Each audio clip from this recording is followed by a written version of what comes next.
지금 사도 요한이 빛의 세계로 우리 주위에 믿지 않는 모든 사람이 구원받기를 원하시는 하나님 마음, 그 마음으로 사도 요한이 그 죄를 고백해서 빛의 세계에 들어갔는가 하고, 불신자들을 향해서도 너도 우리다, 불신자를 향해서 너는 죄인이다 이렇게 말하지 않고 너도 우리다, 우리가 한 몸이다, 한 지체다, 한 지체가 되고 싶다, 이런 말로 저는 모든 불신자들을 바라보는 사도 요한의 그 사랑의 마음, 아버지의 마음이 제 마음속에 이렇게 들어오더라고요. 예수 그리스도가 이 땅에 온 것도 바로 우리 이 세상의 모든 사람의 죄를 대신 지기 위해서 이 땅에 오셨잖아요. 예수님은 나는 인자야, 너희는 죄인이야 이렇게 구분하지 않으셨거든요. 어떤 죄인을 만날 때도 그가 어떤 죄에 있더라도 죄인이라고 말하지 않으셨어요. 하나님이 오늘 저한테 어떤 구절을 떠오르게 하셨는데, 네가 온전히 죄 가운데서 나서 우리를 가르치느냐, 이 음성이 계속 들리더라고요. 오늘 본문에 나와 있는 그 죄인들은 빛에 들어갈 수 없고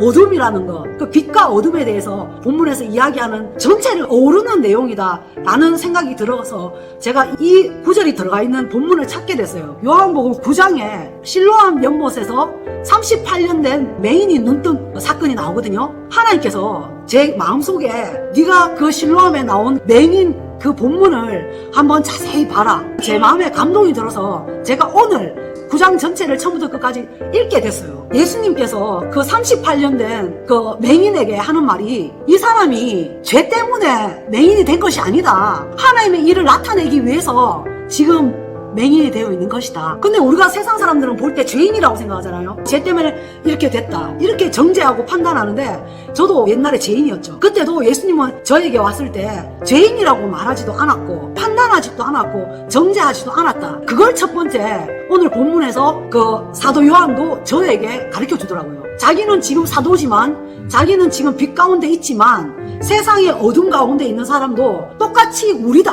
우리의 죄를 자백하면 저는 미쁘시고 이로사 우리 죄를 사하시며, 그의 죄를 사하시며가 아니라 우리의 죄라고 말하거든요. 그러니까 우리가 빛 가운데 들어가면, 빛의 아들들이 딱 되면 세상의 죄인들을 우리하고 구분 짓지 않고 그 사람의 죄가 내 죄처럼 이렇게 하나님께 아뢰게 된다는 거죠. 이게 진정한 빛의 아들들이 하나님의 전도, 그러니까 하나님의 보냄받은 자가 되면 이런 고백이 나오게 하신다. 그래서 목사님도 빛의 아들들이 되면 예수 이름과 성령을 받아서 세상으로 보낸다 그랬잖아요. 그게 오늘 본문에 하나님께서 그게 봐라, 실로암 뜻이 뭐냐? 이미 예수님이 실로암 못에 가서 씻어라 이렇게 말하거든요, 맹인한테. 근데 왜 요단강도 있고 다른 못도 많은데 왜 실로암 못에 가서 씻어라 이렇게 말했을까? 눈을 뜨게 되면, 그때 하나님을 경험하게 되면 너도 보냄을 받는 사도 요한처럼 그 맹인도 된다는 거죠. 그거를 이렇게 깨달음을 하나님께서 주셨고, 두 번째, 저는 이때까지 그 예수님이 그 실로암 그 맹인한테 침을 땅에 뱉어서 흙을 이겨서 눈에 바른 거 왜 그랬을까? 저는 이때까지 굉장히 그 궁금했었거든요. 그거에 대해서 의문이 안 풀렸는데 하나님께서 오늘 제 마음속에 감동이, 창세기 2장에 아담이 어떻게 만들어졌느냐, 제 마음속에, 그래서 제가 2장을 보니까 하나님이 흙으로 사람을 지으시고 그 코에 생기를 불어넣으시니 사람이 생명이 되니라. 그 아담은 그냥 사는 영이라고 그랬잖아, 사는 영. 그때는 흙으로 빚었잖아요, 하나님이. 근데 예수님이 실로암 맹인한테는 흙에다가 예수님의 침을 묻혔잖아요. 예수님의 침이라는 거는 어떻게 보면 DNA, 예수님의 그 몸에 있는 어떤 그런 체치, 예수님의 몸에 있는 것을 섞었다는 거죠. 최초의 아담은 흙으로만 만들었는데 죄악을 이기지 못해서 결국은 두 번째 아담이 필요했던 거잖아요. 그 두 번째 아담으로 오신 분이 예수 그리스도인데, 그 예수 그리스도가 이제 우리를 회복시키실 때 흙에다가 예수님 거를 넣는다는 거죠. 예수님 침. 그래서 발라서 눈에 딱 묻혔다. 이제 우리는 새 하늘과 새 땅에 들어갈 수 있는 영적인 새로운 존재. 그래서 저는 그게 부활의 몸, 앞으로 새 하늘 새 땅이 임하면 우리가 새 예루살렘 성에 들어가서 살게 될 텐데, 그때 부활의 몸체를 입는다고 했잖아요. 그거는 언제부터 만들어지냐면, 아까 맹인처럼 예수님 만나서 눈을 딱 뜨면 마치 그 예수님 침하고 흙하고 섞여져서 새롭게 빚어지는 두 번째 창조물, 새로운 창조물, 그런 창조물들이 그 새로운 부활체가 되어서 새 예루살렘 성에 들어간다. 그래서 우리의 부활체는 언제 만들어지냐면 예수 그리스도를 딱 만나서 영적인 눈이 딱 떠지는 순간에 내 부활의 몸이 만들어지기 시작하는구나. 그리고 네가 온전히 제 가운데 나서 우리를 가르치느냐?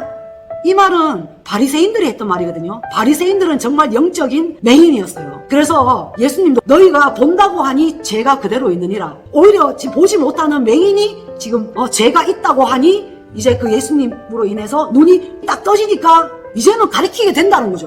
바리새인 같은 사람은. 그래서 그렇게 진짜 바리새인들이 말했는 것이 오히려 그 맹인의 그 제자 된 삶, 앞으로 우리처럼 이렇게 영적인 눈이 떠져서 예수 그리스도의 제자로서 새로운 삶을 살아가는 그 새하늘과 새 땅에 들어가는 그 새로운 새 예루살렘 건축에 함께 동참하게 되는, 함께 예루살렘 성을 짓게 되는구나. 그런 것들을 이제 오늘 많이 생각하고 느끼게 됐습니다. 예, 오래간만에 세밀하게 잘했습니다. 묵상에서 이 속에 들어가게 되면 이런 세밀한 것들이 깨달아지는 거예요. 실로암 연못의 DNA 그 침을 엮어가지고 예수 그리스도가 이 눈에 예수님의 DNA를 붙여가지고 눈에 발라가지고 눈뜨게 했구나. 그렇게 눈뜨게 했더니 오히려 그가 바리새인들을 가르치는 자가 되어버리는, 영적으로 가르치는 자가 되는 거죠. 이런 것들.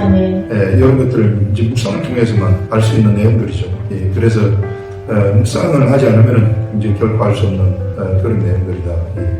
그리고 실로암 못에 예수 그리스도가 보낸 것은 실로암이 본래 보냄을 받았다는 그 의미를 갖고 있는 말이란 말이에요. 그 실로암 못에서 눈을 예수님이 발라준 DNA가 묻어있는 그 진흙을 가지고 그거가 씻게 되면은 그게 이제 눈이 떠진다는 것은 예수 그리스도의 눈을 가진다는 거거든요. 예, DNA를 가졌다는 것은 예수 그리스도의 눈으로 세상을 보게 되고 예수 그리스도의 눈으로 세상을 보게 되면 이제는 예수 그리스도의 마음을 가지게 되고 예수 그리스도의 마음을 가지게 되면은 예수 그리스도가 하나가 되어가지고 사귑이 일어나가지고 옆에 사람한테 막 다 이쪽으로 들어가서 다 사귀라. 너도 사귀고 나도 사귀고 그러면은 다 한 마음이 되어서 막 이 영적 세계를 본다는 것이죠. 이런 육의 세계, 지금까지 우리가 육의 세계만 보고 살았죠. 이게 사실상 실로암 못에 헌떡이한 그 봉사는 우리 한 사람 한 사람을 얘기하는 거예요. 모두 세상에 다 영적인 봉사들을 얘기하는 거예요. 그걸 상징적으로 보여주는 거예요. 영적인 봉사들이 예수님이 주신 이 DNA, 이 진흙으로 이어가지고 이 눈 속에 발라서 이제 실로암 못에 가서 이렇게 딱 씻게 되면 실로암 못이 어딥니까? 이 성경책이에요. 실로암 못 시대 영적인 실로암의 못이 이 성경책인데 이 성경책을 보면서 계속 뽑고 내가 씻는 거예요. 이 진흙이 있는 이걸 씻게 되면 그 세계를 봐가지고 이제 세상을 보는 눈이 달라지는 거죠. 영의 문이 열려서. 그럼 우리 속에 하나님의 마음이 만들어져가지고 막 믿음이 그대로 나가면 능력의 삶을 살아가게 된다. 바리새인 사람들을 가르쳐버리는 이런 분별력이 생긴다는 거죠. 영적